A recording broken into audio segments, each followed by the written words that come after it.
નમસ્કાર વિદ્યાર્થી મિત્રો, આજના આપણા લેક્ચરમાં આપણે કેમિકલ પ્રોપર્ટી ઓફ એમાઇન તેના વિશે જોઈશું. તો અગાઉના લેક્ચરમાં આપણે બેઝિસિટી ઓફ એમાઇન તેના વિશે જોઈ ગયા છીએ કે બેઝિસિટી ઓફ એમાઇન એના વિશે આપણે અગાઉના લેક્ચરમાં જોઈ ગયા, બટ એનું થોડું આપણે રિવિઝન કરીએ. તો બેઝિસિટી ઓફ એમાઇન છે આપણે મેઇનલી ત્રણ રીતે જોઈતા હતા: પોઝિટિવ ઇન્ડક્ટિવ ઇફેક્ટ, સેકન્ડ છે સ્ટીયરિક હિન્ડ્રન્સ ઇફેક્ટ અને ફોર્થ છે સોલ્યુશન. એના આધારે આપણે શું જોતા હતા કે બેઝિસિટી ઓફ એલિફેટિક એમાઇન આપણે આઈડેન્ટિફાઈ કરતા હતા. તો ઇન્ડક્ટિવ ઇફેક્ટના આધારે આપણે બેઝિસિટી આવી રીતના આઈડેન્ટિફાઈ કરેલી કે ટર્શરી એમાઇન છે તે પોતે વધારે બેઝિક છે, મોર બેઝિક છે, and also secondary and primary. And steric hindrance and solution મેથડના આધારે જોઈએ તો આપણે પ્રાઇમરી, સેકન્ડરી અને ટર્શરી એમાઇન આપણને કેવા જોવા મળતા હતા? બેઝિક. એટલે એવી રીતના જ આપણે એરોમેટિક એમાઇન અને એલિફેટિક એમાઇનમાં જોઈલું. તો aliphatic amine more basic than aromatic amine. કે એલિફેટિક એમાઇન છે તે એરોમેટિક એમાઇન કરતા more basic આપણને જોવા મળે છે. તો એ આપણે જોઈ ગયા છે. આજના હવે આપણા લેક્ચરમાં આપણે કેમિકલ પ્રોપર્ટી ઓફ એમાઇન જોઈશું કે કેમિકલ પ્રોપર્ટી એમાઇન્સ એટલે કે એમાઇન્સ અલગ અલગ રિએક્ટન્ટ જોડે પોતે રિએક્શન આપણને આપે છે. તો ફર્સ્ટ ઓફ ઓલ આપણે એમાઇન ની વાત કરીએ તો એમાઇન નું ફોર્મેશન શેમાંથી થાય છે? તો કે એમોનિયાના હાઇડ્રોજનનું સબસ્ટિટ્યુશન થઈને આપણને શું મળે છે? એમાઇન્સ. તો જ્યારે એમોનિયા છે એની પાસે શું હોય છે? Lone pair of electron. તો એમાંથી એક હાઇડ્રોજનના સબસ્ટિટ્યુશન થી પ્રાઇમરી એમાઇન, બે હાઇડ્રોજનના સબસ્ટિટ્યુશન થી સેકન્ડરી એમાઇન અને ત્રણ હાઇડ્રોજનના સબસ્ટિટ્યુશન થી ટર્શરી એમાઇન આપણને શું મળે છે? જોવા મળે છે. તો હવે અહીંયા એની કેમિકલ પ્રોપર્ટી જોવાની છે, એટલે કે એની કેમિકલ રિએક્શન આપણે જોઈશું કે એમાઇન ડિફરન્ટ કમ્પાઉન્ડ જોડે શું આપે છે? રિએક્શન. તો ફર્સ્ટ ઓફ ઓલ આપણે એમાઇન ની કેરેક્ટરી જોઈએ. તો એમાઇન પાસે શું આપણને જોવા મળે છે? Lone pair of electron. કે આપણી પાસે પ્રાઇમરી, સેકન્ડરી, ટર્શરી એમાઇન છે. તો એમાઇન ની પાસે આપણને લોન પેર ઓફ ઇલેક્ટ્રોન જોવા મળે છે. તો લોન પેર ઓફ ઇલેક્ટ્રોન એની પાસે છે એટલે એને આપણે શું કહેશું? લુઈસ બેઝ કહેશું. અને લુઈસ બેઝ છે એની કેપેસિટી શું હોય છે? કે પોતે ઇલેક્ટ્રોન પેરનું ડોનેશન કરવાની કેપેસિટી ધરાવે છે. બીજો આની અંદર જોઈ શકીએ તો એમાઇન એટલે નાઇટ્રોજન અને હાઇડ્રોજન બોન્ડથી જોડાયેલા જોવા મળે છે. તો nitrogen and hydrogen electronegativity very differ. શું જોવા મળે છે કે નાઇટ્રોજન અને હાઇડ્રોજનની ઇલેક્ટ્રો જે નેગેટિવિટી હોય છે એમાં આપણને ઘણો એવો ડિફરન્સ જોવા મળે છે. એન્ડ ઓલસો કે એમાઇન પાસે શું છે કે લોન પેર ઓફ ઇલેક્ટ્રોન છે એટલે પોતે ઓર્ગેનિક રિએક્ટન્ટ તરીકે પણ યુઝ થાય છે. કે ઘણી એવી રિએક્શન છે જે આપણને કોણ આપે છે? એમાઇન ગ્રુપ છે તે આપવા માટે કેપેબલ હોય છે. તો ફર્સ્ટ ઓફ ઓલ અહીંયા આપણે એમાઇન છે એની કેરેક્ટરિસ્ટિક જોઈએ કે એમાઇન છે તેની પાસે લોન પેર ઓફ ઇલેક્ટ્રોન આપણને જોવા મળે છે. નાઇટ્રોજન અને હાઇડ્રોજનની ઇલેક્ટ્રોનેગેટિવિટીમાં ડિફરન્સ જોવા મળે છે અને લોન પેર ઓફ ઇલેક્ટ્રોનના લીધે આપણે લેવિસ બેઝ પણ કહી શકીએ છીએ. હવે કેમિકલ પ્રોપર્ટીમાં આપણે એની ફર્સ્ટ રિએક્શન જોઈશું. તો રિએક્શન ફર્સ્ટ આપણે જોઈએ તો amine react with acid chloride. તો આપણે કેમિકલ પ્રોપર્ટી ઓફ એમાઇન જોઈએ છે. એની અંદર એરોમેટિક એમાઇન ની પણ કેમિકલ પ્રોપર્ટી આપણે જોઈશું અને એલિફેટિક એમાઇન ની પણ જોઈશું. તો અહીંયા ફર્સ્ટ રિએક્શન આપણે જોઈશું amine react with acid chloride. તો હવે આપણે ફર્સ્ટ ઓફ ઓલ એવું નક્કી કરીએ કે કયા પ્રકારના એમાઇન છે તે શું કરે છે? એસિડ ક્લોરાઇડ સાથે રિએક્શન કરે છે. તો કે primary and secondary amine react with acid chloride. RCOCl group acid chloride અને રિએક્શન કરે છે. તો એનો મતલબ શું થશે કે પ્રાઇમરી અને સેકન્ડરી એમાઇન છે તે એસિડ ક્લોરાઇડ હારે રિએક્શન આપે છે, બટ ટર્શરી એમાઇન રિએક્શન આપતું નથી. તો એનું રીઝન શું થશે? હાઇડ્રોજન કન્ટેનિંગ એમાઇન, કે જે હાઇડ્રોજન કન્ટેનિંગ એમાઇન છે જેની અંદર હાઇડ્રોજનની આપણને પ્રેઝન્સ જોવા મળે છે, આની અંદર નથી ટર્શરી એમાઇનમાં. જેની અંદર હાઇડ્રોજનની પ્રેઝન્સ આપણને જોવા મળે છે એવા પ્રકારના એમાઇન શું કરે છે? એસિડ ક્લોરાઇડ હારે આપણને રિએક્શન આપે છે. ઓલસો એમાઇન રિએક્ટ વિથ કોની જોડે રિએક્શન આપે છે? તો કે acid chloride, acid anhydride and also એસ્ટર. કે amine react with acid chloride હારે આપણને રિએક્શન આપે છે. જે હાઇડ્રોજન કન્ટેનિંગ એમાઇન છે તેની આપણે વાત કરીએ છીએ. તો એસિડ ક્લોરાઇડ હારે રિએક્શન આપશે, એસિડ એનહાઇડ્રાઇડ હારે રિએક્શન આપશે and also કોની હારે રિએક્શન આપે છે? તો કે એસ્ટર હારે આપણને રિએક્શન આપે છે. અને આ જે રિએક્શન ફોર્મ થાય છે, રિએક્શન આપણને જોવા મળે છે, રિએક્શન કઈ છે? ન્યુક્લિયોફિલિક સબસ્ટિટ્યુશન રિએક્શન. આ જે રિએક્શન ફોર્મ થાય છે, રિએક્શન કઈ આપણને જોવા મળે છે? તો કે ન્યુક્લિયોફિલિક સબસ્ટિટ્યુશન રિએક્શન. તો આ બેઝના આધારે આપણે એમાઇનની રિએક્શન, આ જે રિક્વાયર્ડ આપણને આપેલી છે એના આધારે એમાઇનની રિએક્શન આપણે અલગ અલગ રિએક્ટન્ટ જોડે કરીશું. તો ફર્સ્ટ ઓફ ઓલ આપણે રિએક્શન જોઈએ.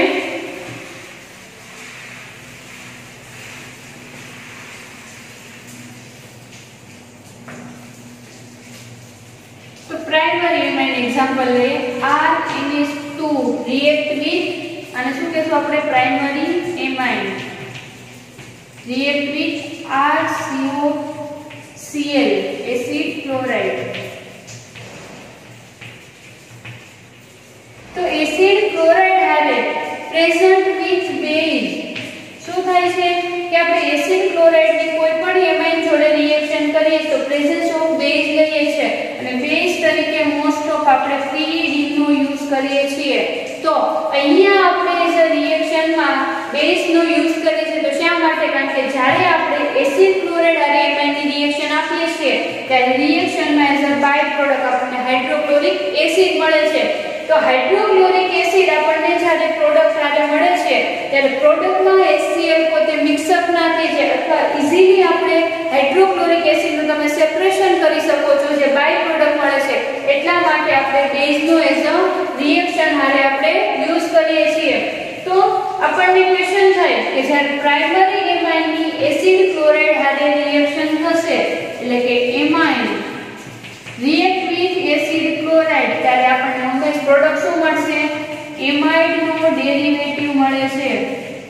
એમાઇડનો ડેરિવેટિવ એટલે CONH ગ્રુપ આપણને જોવા મળશે, અને આપણે એમાઇડ કહીશું તો એમાઇડનો ડેરિવેટિવ ફોર્મ થાય છે. તો અહીંયા આપણે ફર્સ્ટ રિએક્શન જોઈ શકો છો કે પ્રાઇમરી એમાઇનની રિએક્શન આપણે એસિડ ક્લોરાઇડ હારે કરશું. તો એસિડ ક્લોરાઇડ હારે જ્યારે રિએક્શન કરવામાં આવે છે ત્યારે એઝ અ પ્રોડક્ટ શું મળે છે આપણને? અહીંયા R હાઇડ્રોજન છે તે દૂર થશે. જો આપણે મિકેનિઝમમાં જોઈશું કે કેવી રીતના આની પ્રોસિજર આપણને જોવા મળે છે. RNH અહીંયા શું ગ્રુપ છે? CONR. તો આ આપણને એમાઇડ ફંક્શનલ ગ્રુપ મળે છે. આને આપણે કહીશું amide derivative. And also one chloride and hydrogen remember. તો HCl છે હાઇડ્રોક્લોરિક એસિડ દૂર થાય છે. તો આ બંને પ્રોડક્ટ આપણને મળે છે. એની અંદરથી HCl આપણે બેઝ જો પ્રેઝન્ટ છે રિએક્શનમાં, જેમ કે pyridine સ્ટ્રોંગ બેઝ છે, તો એની પ્રેઝન્સમાં આપણે HCl ને ઈઝીલી દૂર છે તે કરી શકશું. આ ફર્સ્ટ રિએક્શન હતી. એવી જ રીતના આપણે સેકન્ડ રિએક્શન જોઈએ. એસિડ ક્લોરાઇડ હારે ઓલસો કોની હારે રિએક્શન આપે છે? તો એસિડ એનહાઇડ્રેટ જોડે. તો RNH2 પ્રાઇમરી એમાઇન એની રિએક્શન આપણે એસિડ એનહાઇડ્રેટ જોડે કરીશું. Acid anhydrate. તો એસિડ એનહાઇડ્રેટ જોડે જ્યારે રિએક્શન થાય છે પ્રેઝન્સ ઓફ બેઝ, તો હવે અહીંયા શું થશે? અહીંયા RNH વન હાઇડ્રોજન છે તે દૂર થશે, અને અહીંયા COR. હવે રિમેમ્બર શું બાકી રહેશે? રિમેઇન આપણી પાસે RCOOH કાર્બોક્સિલિક એસિડ। અહીંયા જ્યારે એસિડ ક્લોરાઇડ અને રિએક્શન થાય છે ત્યારે શું મળે છે આપણને હાઇડ્રોક્લોરિક એસિડ બાય પ્રોડક્ટ મળે છે। જ્યારે એસિડ એનહાઇડ્રેટ જોડે રિએક્શન થશે ત્યારે શું થશે કાર્બોક્સિલિક એસિડ આપણને શું મળશે એઝ અ બાય પ્રોડક્ટ અને આ શું મળશે આપણને એમાઇડ ડેરિવેટિવ। હવે એવી જ રીતના એસ્ટર જોડે રિએક્શન થાય છે તો કે RNH2 RCOOR presence of base આવી રીતના રિએક્શન થશે તો રિએક્શન ની પ્રોડક્ટ શું મળશે RNH1 hydrogen remove also COR। હવે અહીંયા બાકી શું આપણને જોવા મળે છે તો કે ROH અહીંયા શું મળશે આપણને alcohol as a by product આપણને જોવા મળે છે। તો આથી કેમિકલ રિએક્શન કે સિમ્પલી તમે એમાઇન છે આપણે પ્રાઇમરી એમાઇન ની વાત કરીએ છીએ અથવા પ્રાઇમરી એલિફેટિક એમાઇન ની વાત કરીશું અથવા પ્રાઇમરી એરોમેટિક એમાઇન નું જોઈએ છીએ તો અહીંયા તમે જોઈ શકો છો કે પ્રાઇમરી એમાઇન ની રિએક્શન જ્યારે એસિડ ક્લોરાઇડ એસિડ એનહાઇડ્રેટ અને એસ્ટર જોડે કરવામાં આવે છે with presence of strong base તો અહીંયા આપણને પ્રોડક્ટ શું મળે છે એમાઇડ ના ડેરિવેટિવ જોવા મળે છે એન્ડ ઓલ્સો બાય પ્રોડક્ટ પણ રિમૂવ થતી જોવા મળે છે। હવે અહીંયા જોશું આપણે કે સેકન્ડરી એમાઇન ની જો તમે રિએક્શન એસિડ ક્લોરાઇડ અને કરો તો આપણને પ્રોડક્ટ શું મળે છે તે આપણે જોઈએ। ત્યાંથી પ્રાઇમરી રિએક્શન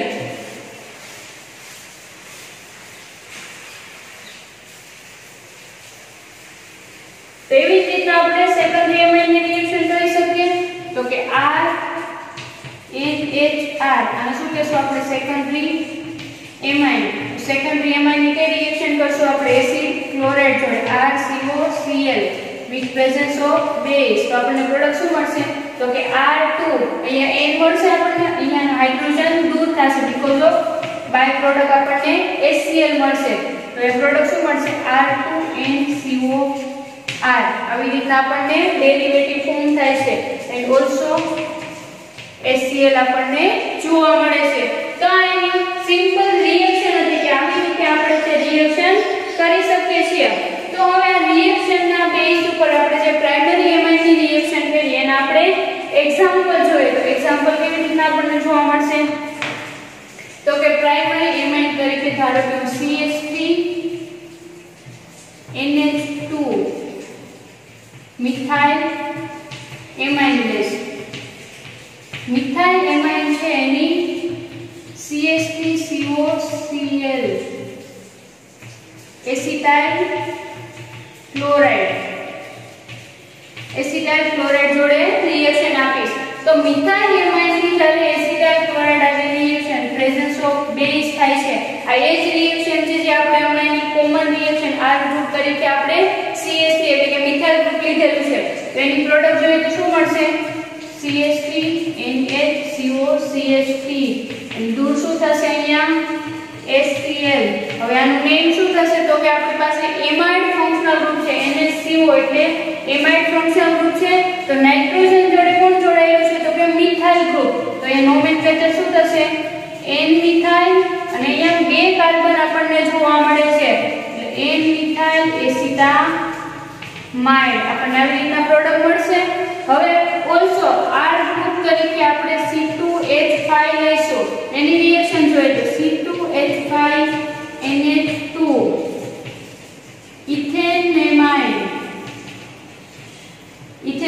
છે તો ઇથેનેમાઇન છે એની રિએક્શન આપણે CH3COCl જોડે કરીશું એટલે કે એસિટાઇલ ક્લોરાઇડ જોડે પ્રેઝન્સ ઓફ બેઝ તો અહીંયા શું પ્રોડક્ટ મળશે આપણને C2H5 NHCOCH3 and also HCl remove થશે તો આનું નોમેનક્લેચર શું થશે કે નાઇટ્રોજન આને કોનો ફોર્મ છે તો કે ઇથાઇલ ગ્રુપનો તો N ઇથાઇલ બે કાર્બન છે એટલે એસિટામાઇડ આપણને પ્રોડક્ટ મળે છે। તો આવી રીતના એસિડ ક્લોરાઇડ અને જ્યારે આપણે પ્રાઇમરી એમાઇન ની રિએક્શન કરીએ છીએ ત્યારે આપણને પ્રોડક્ટ છે તે જોવા મળે છે। તો હવે એવી જ રીતે આપણને આજે પ્રોડક્ટ મળે છે એની શું જોઈશું આપણે એની મિકેનિઝમ જોઈએ કે કેવી રીતના આપણને રિએક્શન છે તે થતી જોવા મળે છે। તો આપણે પ્રાઇમરી એમાઇન ની જે રિએક્શન મળે છે એની મિકેનિઝમ જોઈએ તો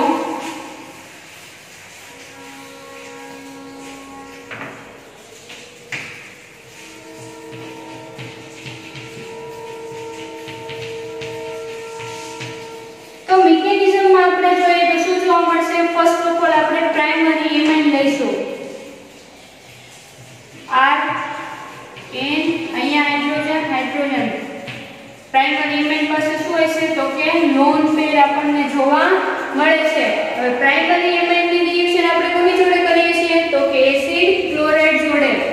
તો Cl C double bond O R આ શું થશે એસિડ ક્લોરાઇડ।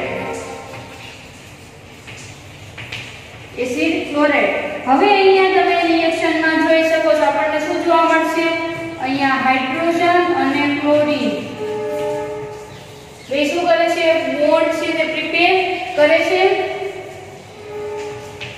બોન્ડ છે તે ફોર્મ કરે છે એટલે અહીં HCl છે તે રિમૂવ થઈ જશે અને આ ઇલેક્ટ્રોન છે શું થશે પોતે એમાઇન ગ્રુપ છે તે પોતે એઝ અ ન્યુક્લિયોફાઇલ છે એટલે ન્યુક્લિયોફાઇલ શું થશે સેન્ટર તરફ મૂવ થશે તો એના ઇલેક્ટ્રોન છે ક્યાં મૂવ થાય છે તો કે સેન્ટર તરફ। તો હવે અહીંયા તમે પ્રોડક્ટ જોશો તો શું મળશે તમને અહીંયા ફર્સ્ટ ઓફ ઓલ આપણે બોન્ડ છે તેનું પ્રિપેરેશન કરીએ તો સિમ્પલ ડાયરેક્ટ આપણે પ્રોડક્ટ જોશું તો શું મળશે આપણને R NH C double bond O R આવી રીતના પ્રોડક્ટ મળશે એન્ડ ઓલસો HCl આવી રીતના આપણને પ્રોડક્ટ મળે છે। હવે આ જે રિએક્શન છે અને આપણે ટુ સ્ટેપમાં જોઈએ તો કેવી રીતના જોવા મળે છે આપણને તો કે અહીંયા primary amine R N H H lone pair જોવા મળશે એવી જ રીતના કાર્બન પર શું જોવા મળે છે આપણને ડબલ બોન્ડ O અહીંયા CH3 and also R group આપણને જોવા મળે છે। તો અહીંયા હવે શું થશે રિએક્શન કે આ લોન પેર ઓફ ઇલેક્ટ્રોન છે પોતે એમાઇન ગ્રુપ પોતે ન્યુક્લિયોફાઇલ તરીકે રિએક્ટ કરે છે। તો લોન પેર ઓફ ઇલેક્ટ્રોન કોને આપશે કાર્બનને। તો કાર્બનને પોતે લોન પેર ઓફ ઇલેક્ટ્રોન આપે એટલે બોન્ડનું ફોર્મેશન થશે। તો અહીંયા બોન્ડનું ફોર્મેશન થાય તો કાર્બનની વેલેન્સી કેટલી જોવા મળે 5 બટ કાર્બનની વેલેન્સી કેટલી હંમેશા જોવા મળે 4। તો અહીંયા આપણે શું કરશું ઓક્સિજન પર ઇલેક્ટ્રોનને મૂવ કરીશું એટલે ઓક્સિજન કેવો થશે પોતે નેગેટિવ ચાર્જ। હવે અહીંયા પ્રોડક્ટ જોઈએ તો શું આપણને જોવા મળશે R અહીંયા નાઇટ્રોજન અને નાઇટ્રોજનનું બોન્ડિંગ કોની સાથે થાય છે નાઇટ્રોજન પરના બંને હાઇડ્રોજન એનું બોન્ડિંગ કાર્બન સાથે થાય છે અને ઓક્સિજન પર બોન્ડ ટ્રાન્સફર થાય છે એટલે ઓક્સિજન કેવો ચાર્જ આવશે negative also methyl group and R group. તો અહીંયા આપણે જોઈ શકીએ છીએ કે નાઇટ્રોજનની વેલેન્સી 5 હોય પણ આપણને કેટલી જોવા મળે છે 4। તો કે નાઇટ્રોજન પર આપણને પોઝિટિવ ચાર્જ જોવા મળે છે। તો હવે અહીંયા શું કરશું આ નાઇટ્રોજન પરનો પોઝિટિવ ચાર્જ દૂર કરવા માટે કે હાઇડ્રોજનને અહીંયાથી રિમૂવ કરશું એટલે હાઇડ્રોજનના ઇલેક્ટ્રોન કોને આપશે નાઇટ્રોજનને। તો અહીંયાથી હાઇડ્રોજન છે તે H+ તરીકે દૂર થશે એન્ડ ઓલસો અહીંયા ઓક્સિજન પરનો નેગેટિવ ચાર્જ છે શું કરશે અહીંયા ફર્ધર ડબલ બોન્ડનું ફોર્મેશન કરશે। જો ઓક્સિજન ડબલ બોન્ડનું ફોર્મેશન કરે તો એની પાસે ઓલરેડી 4 બોન્ડ તો છે એટલે કે 4 વેલેન્સી તો છે। હવે આ બોન્ડનું ફોર્મેશન થાય એટલે એની પાસે કેટલી આવશે 5 વેલેન્સી। તો કાર્બન પરની 5 વેલેન્સી પોસિબલ હોય નહીં। તો શું થશે એની પર અહીંયા સોરી અહીંયા આપણને Cl ગ્રુપ જોવા મળશે ક્લોરાઇડ ગ્રુપ છે તે જોવા મળે છે। તો અહીંયા પણ આપણે ક્લોરાઇડ ગ્રુપ આવશે સોરી। તો આ ક્લોરાઇડ ગ્રુપ છે શું થશે અહીંયાથી રિમૂવ થશે અને પોતે કયું ગ્રુપ દૂર થશે Cl- આવી રીતના આપણને જોવા મળશે।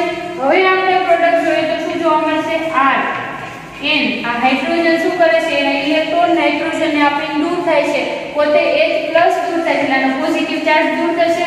અહીંયા હાઇડ્રોજન કાર્બન પર છે તે ઓક્સિજન પોતે ઇલેક્ટ્રોન આપે છે એટલે કાર્બન પર શું થશે ડબલ બોન્ડ ઓક્સિજન જોવા મળશે અને ઓલસો CH3 ગ્રુપ અને ક્લોરીન દૂર થાય છે। તો અહીંયાનો H+ અને આ Cl- પોતે HCl તરીકે દૂર થાય છે અને આપણને પ્રોડક્ટ શું મળશે એમાઇનનો ડેરિવેટિવ છે ફોર્મ થાય છે। હવે તમે રિએક્શનમાં જોઈ શકો છો આપણને એવો ક્વેશ્ચન થાય કે અહીંયા હજી એમાઇન ગ્રુપ એટલે કે નાઇટ્રોજન પર હાઇડ્રોજન તો આપણને જોવા જ મળે છે। તો શું ફર્ધર આપણે આની એસિડ ક્લોરાઇડ જોડે રિએક્શન આપી શકીએ તો કે નહીં। શું કામ એસિડ ક્લોરાઇડ જોડે રિએક્શન નો આપી શકીએ કારણ કે આ રિએક્શનની અંદર જે આપણને એમાઇન ગ્રુપ જોવા મળે છે એટલે નાઇટ્રોજન ગ્રુપ જોવા મળે છે કેવું આપણને છે વીક ન્યુક્લિયોફાઇલ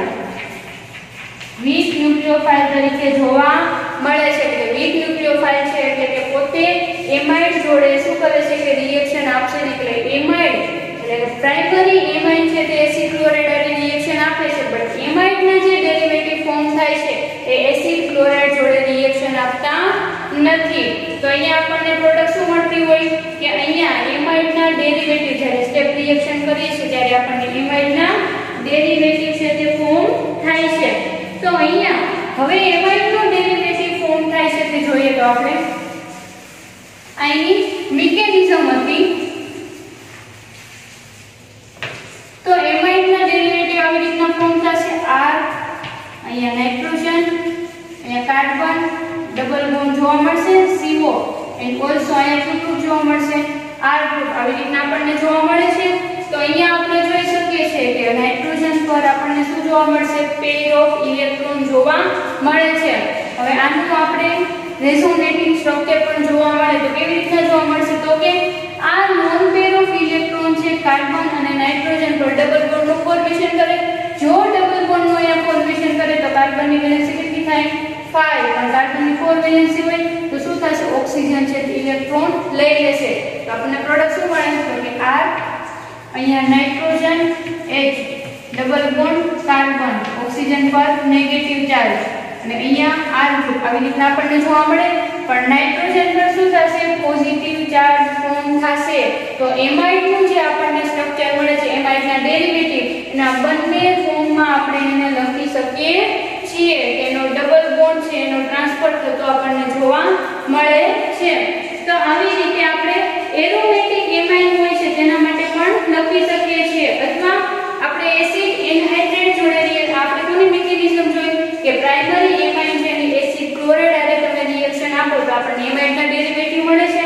હવે એવી જ રીતના આપણે એક એક્ઝામ્પલ જોઈએ કે પ્રાઇમરી એમાઇડ છે તેની રિએક્શન આપણે કોની જોડે કરશું તો કે એસિડ એનહાઇડ્રેટ જોડે. તો એક એક્ઝામ્પલ લઈશ CH3 NH2 plus CH3 C double bond O C double bond O CH3 acetyl anhydrate. તો એની હારે જ્યારે પ્રાઇમરી એમાઇડની એનહાઇડ્રેટ જોડે રિએક્શન થશે ત્યારે આપણને પ્રોડક્ટ શું મળશે વિથ બેઝ રિએક્શન કરીએ તો અહીંયા CH3 NH આ હાઇડ્રોજન દૂર થશે.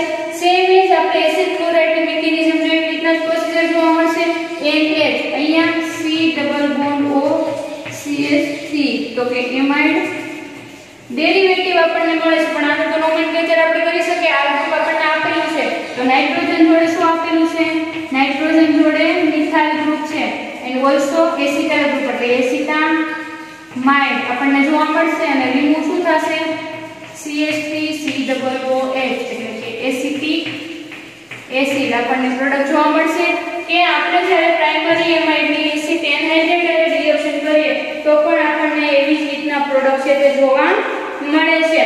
તો એવી જ રીતના આપણે એરોમેટિક એમાઇડ છે તેની પણ રિએક્શન કરી શકીએ. તો કે એરોમેટિક એમાઇડની રિએક્શન કરશું તો કેવી રીતના પ્રોડક્ટ મળશે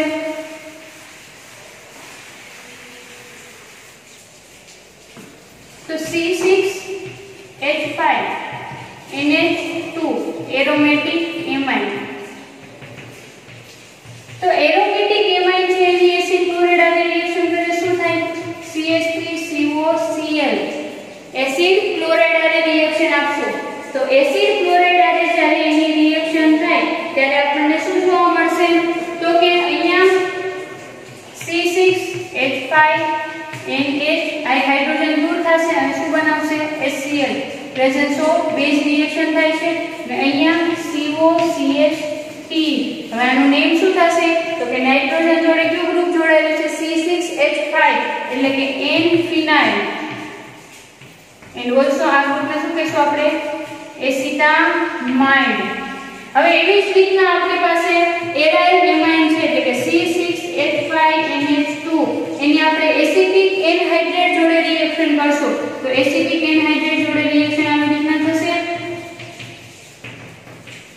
તો એની જોડે વિથ પ્રેઝન્સ ઓફ બેઝ આપણે રિએક્શન કરશું તો પ્રોડક્ટ શું મળશે આપણને તો કે C6H5NH3 એન્ડ ઓલસો શું પ્રોડક્ટ મળશે આપણને CH3COOH આને આપણે એસિટિક એસિડ કહીશું અને આ જે પ્રોડક્ટ મળે છે એને એસિનાઇલ એસિટામાઇડ લઈ શકીએ. સેમ એજ એસિટાઇલ ક્લોરાઇડ તમે રિએક્શન કરો છો એવી જ રીતના આની પાસે લોન પેર ઓફ ઇલેક્ટ્રોન છે તો લોન પેર ઓફ ઇલેક્ટ્રોન અહીંયાના કાર્બન જોડે બાંધ થઈને આપણને કાર્બોનાઇલ ગ્રુપ છે તે ફોર્મ કરે છે. તો ફર્સ્ટ કેમિકલ રિએક્શન હતી તો કે chemical reaction of acid chloride and acetic anhydrate. તો આવી રીતના આપણે જ્યારે એમાઇન ની રિએક્શન એસિડ ક્લોરાઇડ અથવા એનહાઇડ્રેટ જોડે કરીએ છીએ પ્રેઝન્સ ઓફ બેઝ તો આપણને એવો ક્વેશ્ચન પૂછે કે વાય આપણે સ્ટ્રોંગ બેઝ ની જરૂર પડે છે. તો શું કામ સ્ટ્રોંગ બેઝ ની જરૂર પડે છે તો કે પ્રોડક્ટ ની જોડે જે HCl રિમૂવ થાય છે હાઇડ્રોક્લોરિક એસિડ દૂર થાય છે અથવા અધર એસિડ ફોર્મ થાય છે એ અહીંયા જે પ્રોડક્ટ મળે છે એને મિક્સર ના લીધે અથવા ઇઝીલી સેપરેશન કરી શકીએ એટલા માટે શું થશે આપણે સ્ટ્રોંગ બેઝ ને એઝ અ કેટાલિસ્ટ અથવા એઝ અ રિએક્શન ની હારે આપણે પાર્ટિસિપેટ કરીએ છીએ. તો આ ફર્સ્ટ રિએક્શન હતી reaction with acid chloride and other reaction આપણે એસિટિક એનહાઇડ્રેટ જોડે કરેલી કે પ્રાઇમરી સેકન્ડરી એમાઇનસ માત્ર આપણને કઈ રિએક્શન આપશે એસિડ ક્લોરાઇડ આરે રિએક્શન આપે છે.